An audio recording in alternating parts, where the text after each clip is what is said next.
give the limit on the screen a try. Just as a hint, you'll need to use the squeeze theorem to solve this limit.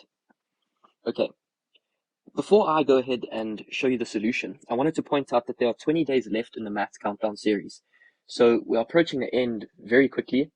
We started from 100 days, so it's already been 80 days.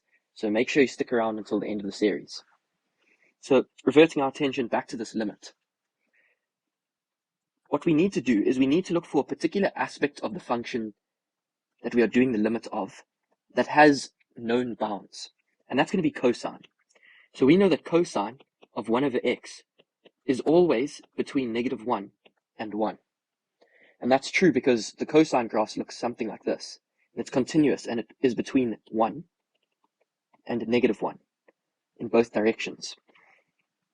Okay, so what we then need to do is we need to keep transforming this inner function until we have the limit. And we must be careful to these inequality signs and make sure that we are transforming those correctly as well. And I'll show you what I mean.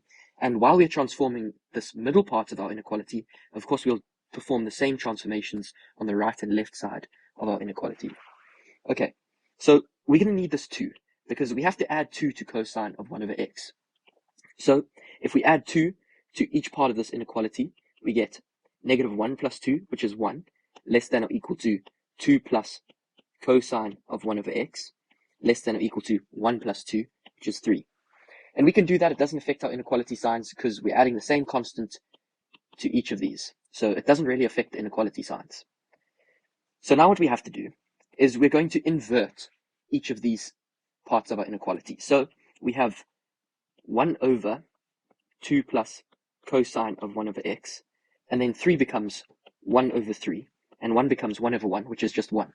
But now you have to be careful because if 3 was greater than this inner function, which was 2 plus cosine of 1 over x, and 2 plus cosine of 1 over x was greater than 1, then if we're taking the inverse, all of these are going to become our denominators.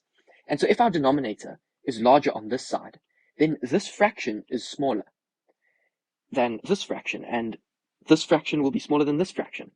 So our inequality signs will reverse as such. And you can see that makes sense because 1 is indeed greater than 1 over 3. So now what we can do is we can multiply through by x squared. Because if you look at our limit, the thing that's missing now is the x squared in the numerator.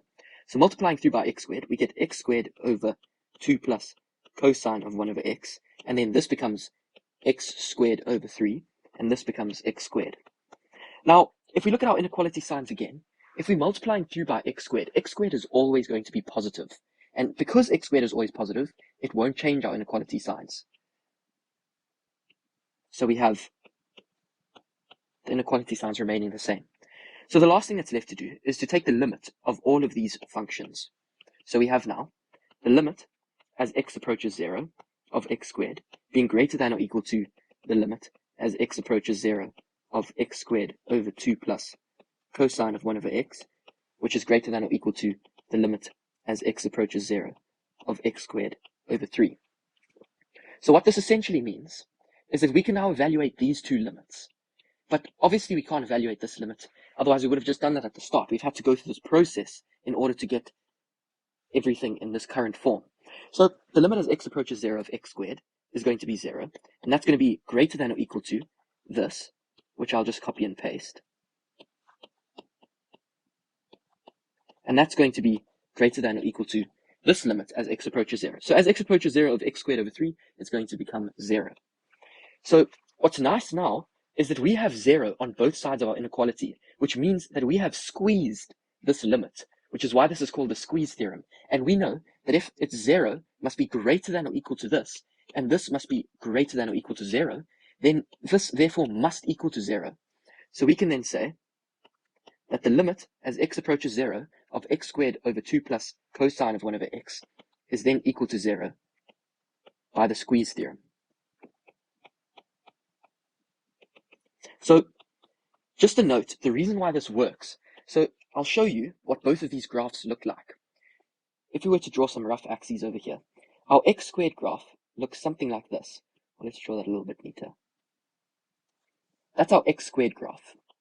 And our x squared over 3 graph will look something like this.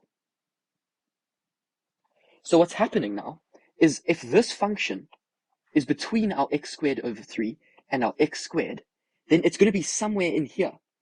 We don't know exactly the shape, but we know it's going to be somewhere in there. And of course we can work out the shape, but it's not necessary. We know it's squeezed between those two because this graph is greater than or equal to this graph, which is greater than or equal to this graph.